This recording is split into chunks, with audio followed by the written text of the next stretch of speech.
كالغمض أحلام تحقق وعدها في سرعات يوم تجث كل أمة. Dunia Islam kehilangan salah satu rijalnya.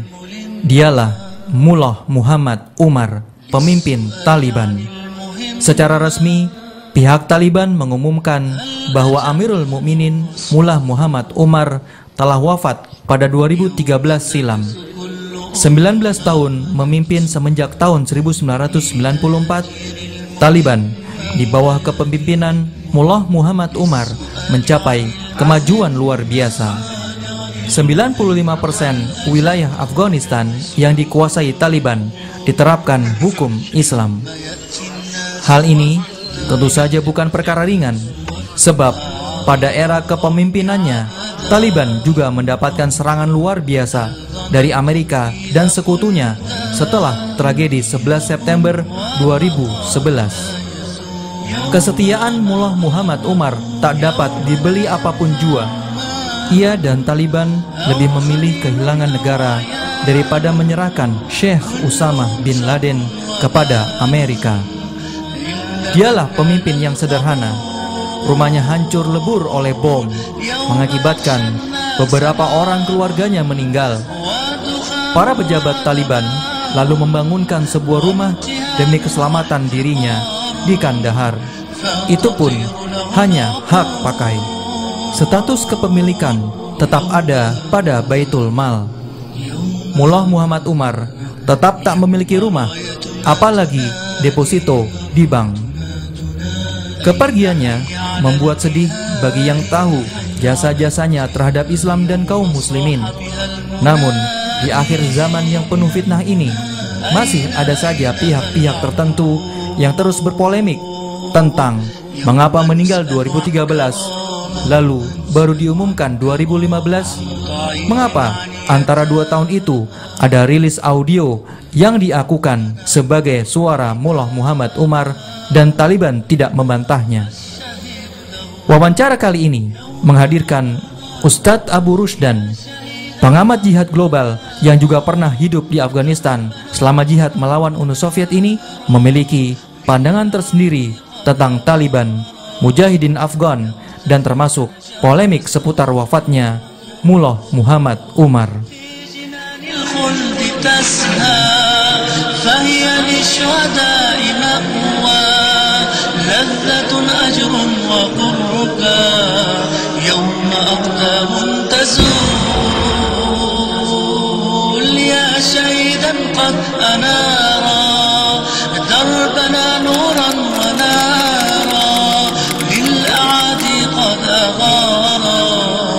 يقتفي نهج الرسول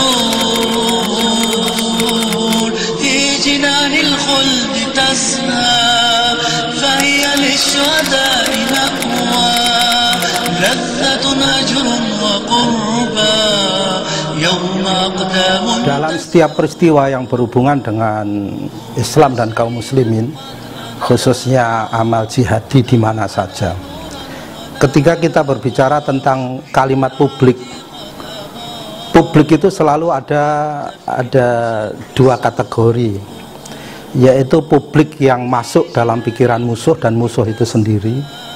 Kemudian yang kedua tentunya adalah publik kaum muslimin. Dalam hal ini adalah yang berpikir menurut tata krama Islam tentunya.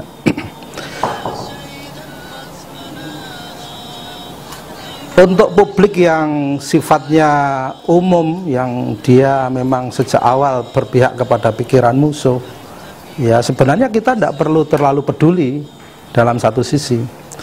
Tetapi untuk publik yang terdiri dari kaum muslimin ini, sebaiknya menanggapi setiap peristiwa yang belum jelas, ya, peristiwa yang belum jelas yang terjadi di kalangan kaum muslimin, di kalangan amal islami, apalagi di kalangan amal jihadi seperti ini, itu mengikuti apa yang difirmankan oleh Allah Subhanahu wa taala, ya ayyuhalladzina amanu ijtanibu katsiran minadh-dhanni inna ba'dadh-dhanni itsm wala tajassasu wala yaghtab ba'dukum ba'dha ayuhibbu ahadukum ayyakula lahma akhi maitan fakarihtumuh wattaqullah innallaha tawwabur rahim. Jadi hendaknya menjauhkan dari prasangka-prasangka. Walaupun prasangka itu zaman sekarang dikemas dengan satu kalimat mentereng, analisa gitu ya kan. Tapi prasangka, apalagi sampai tajassus, ya, sesuatu yang sudah disembunyikan oleh Allah Subhanahu wa Ta'ala dari kita, dari kelemahan sesama Muslim, itu kita tidak perlu tajassus. Apalagi sampai ghibah, ya kan. Sebab itu perkara besar di sisi Allah Subhanahu wa Ta'ala. Itu kan sama dengan memakan daging bangkai saudaranya. Maka itu harus dijauhi. Jadi ini perkara yang sangat mendasar.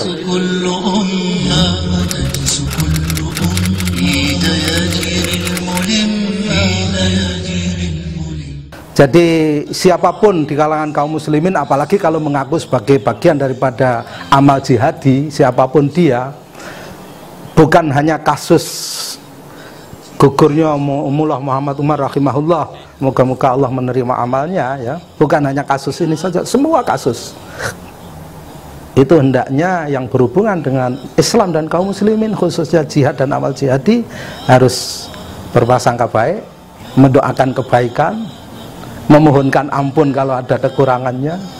Itu masalah yang mendasar. Adapun sisi-sisi lain ya bisa kita kaji nanti.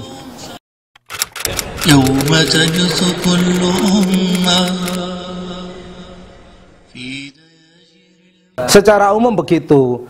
Hanya begini, kalau kita mau mengadakan semacam penilaian tapi dengan niat yang baik, dengan satu pandangan yang positif, ya kita harus mempunyai bahan. Artinya dalam hal ini kita harus memahami tabiat bangsa muslimin Afghanistan.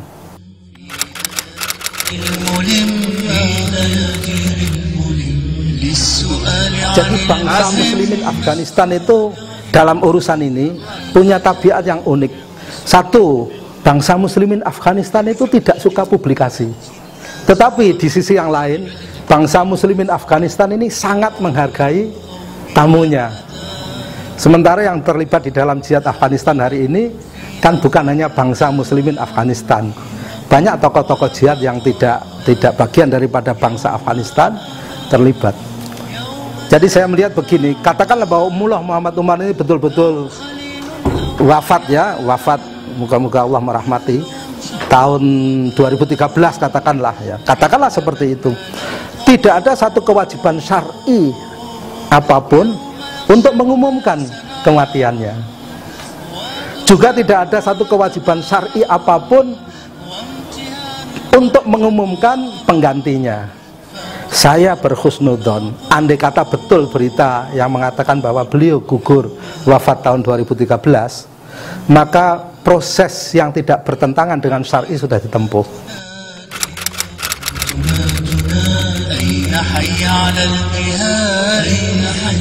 Saya hanya menduga dengan dugaan positif, selama perjalanan waktu dari 2013 sampai 2015 ada diskusi dengan tamu-tamu para ulama mujahid dari dunia Islam yang lain.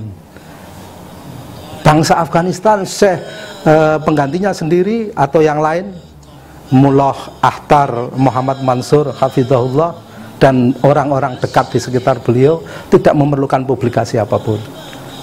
Dan itu tidak berpengaruh terhadap keabsahan secara syar'i untuk menggantikan keamiran dari Mullah Muhammad Umar Mujahid, Allah yarham.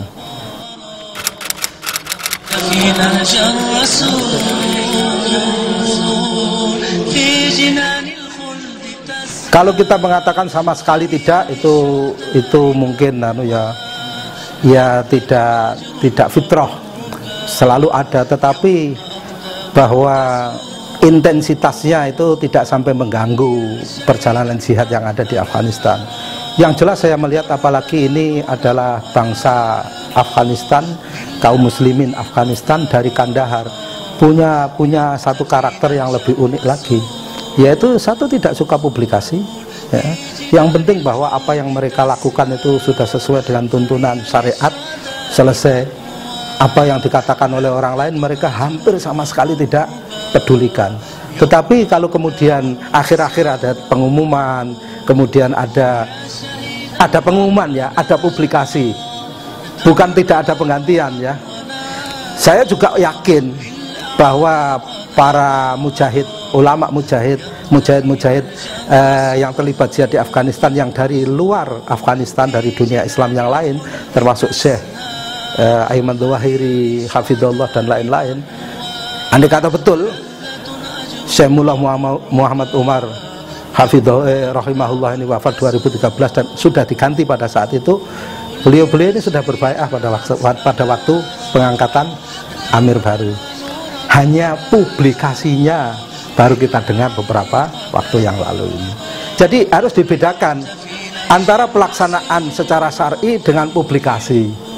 Kalau boleh diambil semacam analogi yang mudah, jadi nikah syar'inya sudah, tetapi ya pestanya itu baru. Kalau boleh diambil secara mudah ya analoginya.